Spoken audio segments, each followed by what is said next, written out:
আসসালামু আলাইকুম। আপনার উপর শান্তি বর্ষিত হোক। কেক নাম শুনলেই মনে হয় জন্মদিন, পার্টি কিংবা খুশির অনুষ্ঠান।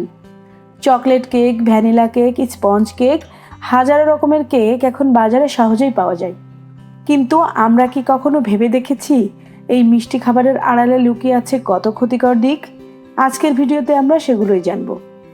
আশা করছি পুরো ভিডিও জুড়ে থাকবেন। ভিডিওটি ভালো লাগলে একটি লাইক দিবেন এবং সাবস্ক্রাইব করে আমাদের পাশে থাকবেন। চলুন তবে শুরু করা যাক।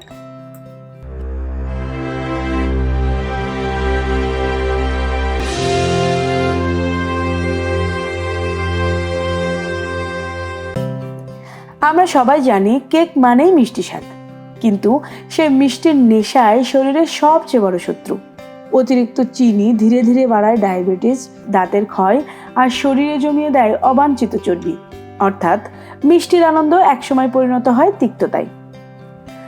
কেক বানাতে যে সাদা ময়দা ব্যবহার করা হয় সেটা খেলে মুহূর্তের জন্য পেট ভরে যায় ঠিকই, কিন্তু এতে না আছে ভিটামিন, না আছে খনিজ, শুধুই ফাঁকা ক্যালোরি। ফলে ওজন বাড়বে, হজমের সমস্যা বাড়বে আর শরীর আস্তে আস্তে হয়ে উঠবে দুর্বল। কেককে নরম আর সুস্বাদু করতে ব্যবহার করা হয় মার্জারিন বা শার্টেনিং, কিন্তু এর ভেতরে লুকিয়ে থাকে ট্রান্সফ্যাট নামের বিষ, যা ধীরে ধীরে হৃদরোগের ঝুঁকি বাড়ায়, কোলেস্টেরল জমায় আর আমাদের রক্তনালীকে করে দুর্বল। মুখে মিষ্টি স্বাদ আর ভেতরের নিঃশব্দে ক্ষয়। চোখ ধাঁধানো লাল, সবুজ, হলুদ রঙের কেক দেখতে কি সুন্দর লাগে, তাই না? কিন্তু সেই সৌন্দর্যের ভেতরে লুকিয়ে থাকে কৃত্রিম রং আর ফ্লেভারের খেলা। দীর্ঘমেয়াদে এগুলো লিভার ও কিডনির জন্য ক্ষতিকারক। আবার শিশুদের মধ্যে তৈরি করতে পারে খিটখিটে ভাব, অ্যালার্জি আর অযথা চঞ্চলতা। বাজারে যেসব কেক দিনের পর দিন নষ্ট হয় না, সেগুলোতে ব্যবহার করা হয় সংরক্ষণকারী বা প্রিজারভেটিভ। শরীরে জমতে জমতে এগুলো একসময় হজমের গোলযোগ, মাথা ব্যথা, এমনকি ক্যান্সারের ঝুঁকি পর্যন্ত বাড়িয়ে দেয়। অর্থাৎ বাজারের কেক আপনি যত টাটকা মনে করে খাচ্ছেন, ততই আপনার শরীরে জমছে ক্ষতির বীজ। এগুলো শুনে মনে হতে পারে, তাহলে কি কেক একেবারেই খাওয়া যাবে না?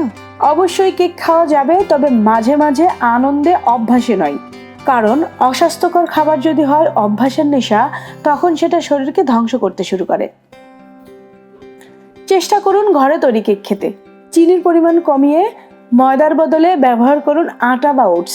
প্রাকৃতিক রং যেমন বিট, পালং বা ড্রাগন ফলের মতো বিভিন্ন রকম ফল দিয়ে দিন কেকের সৌন্দর্য। তাহলেই ক্ষতির ভয়ে ভীত না হয়ে কেক থেকেও পাবেন আনন্দ আর অসাধারণ স্বাদ। ভালো খাবার খান, সুস্থ থাকুন। ধন্যবাদ সবাইকে। দেখা হবে নতুন ভিডিওতে।